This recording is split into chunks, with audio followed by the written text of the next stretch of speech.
হঠাৎ করে এরা কেন এসেছি? বলে দেখ, আজকে রজনীকে তোর বউটি খুব স্বপ্ন দেখেছে, তার মঙ্গল নিমিত্তে তারা বনে যাবে ভালো পূজা করতে। সর্বনাশ করেছে।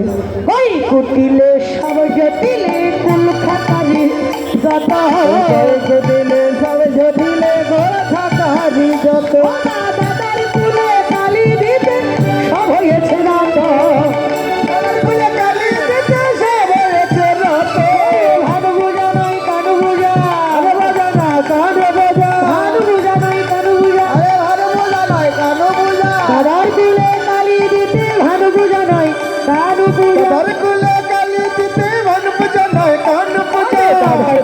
কালী দিতে সব হয়েছে রত, বাবার গোলে কালী দিতে সব হয়েছে রত।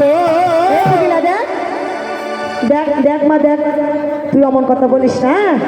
এটা হলো রাধারানীর ননদী কুটিলা, তাই না? হ্যাঁ, দেখ ভানু পূজা করুক আর কানু পূজা করুক, যা করে করুক, আমার সন্তানের মঙ্গল হলে হলো, তাই না?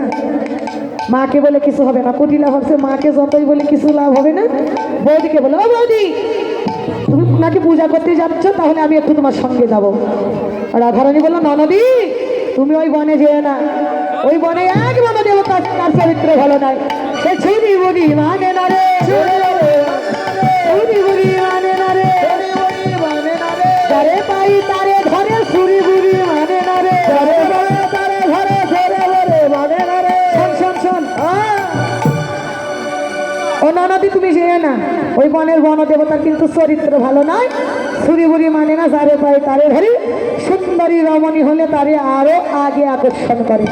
তুমি একটু সুন্দরী যুবতী, তুমি ওই বনে যেও না। রাধারানীর কথা শুনে কুটিলা বললাম, আমি যাবোই যাবো।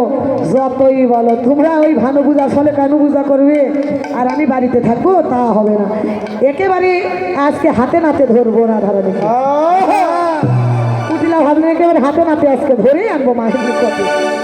এতদিন অনেক সহ্য করেছে, আর সহ্য করা যাচ্ছে না।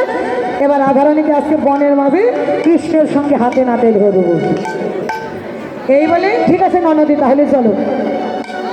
রাধারানী গোবিন্দ চরণের শরণ নিলেন। গোবিন্দ আমার কুটিলা, এই কালবাঘিনী রায় ননদী, কালবাঘিনী ননদী তো কৃষ্ণবাদী, তো কুটিলা তো যাচ্ছে, যদি তোমার সঙ্গে আমায় দেখে তাহলে তোমার কলঙ্ক হবে। গোবিন্দ এই দাসীর মান তুমি রক্ষা করো প্রভু, ননদীর নিকট থেকে তুমি আমার মান রক্ষা করো।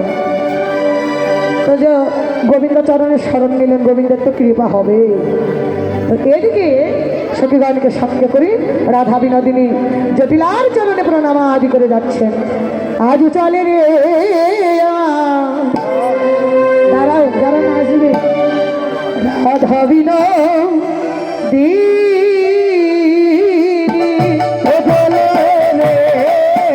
আমার রাধা বিনোদিনী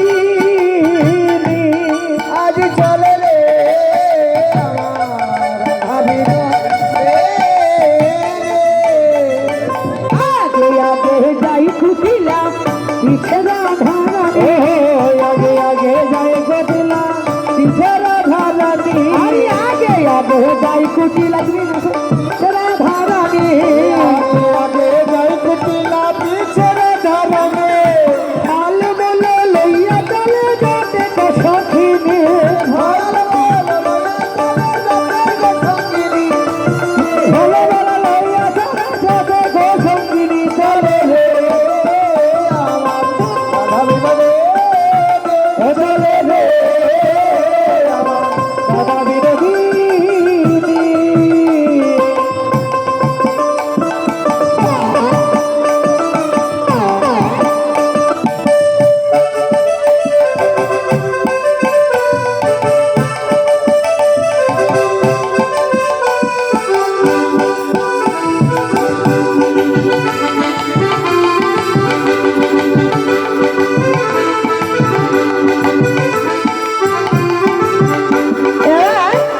রাধারানী গোবিন্দ চরণে যখন শরণ নিলেন, গোবিন্দের কৃপা হলো।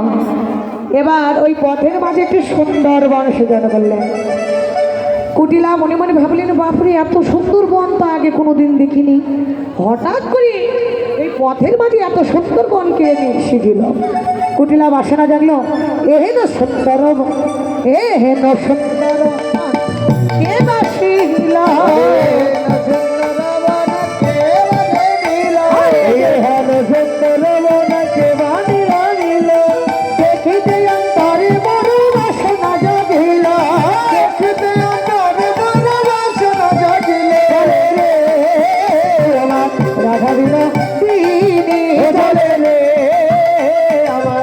রাধা বিনোদিনী। গোবিন্দের কৃপা হলো ওই বন থেকে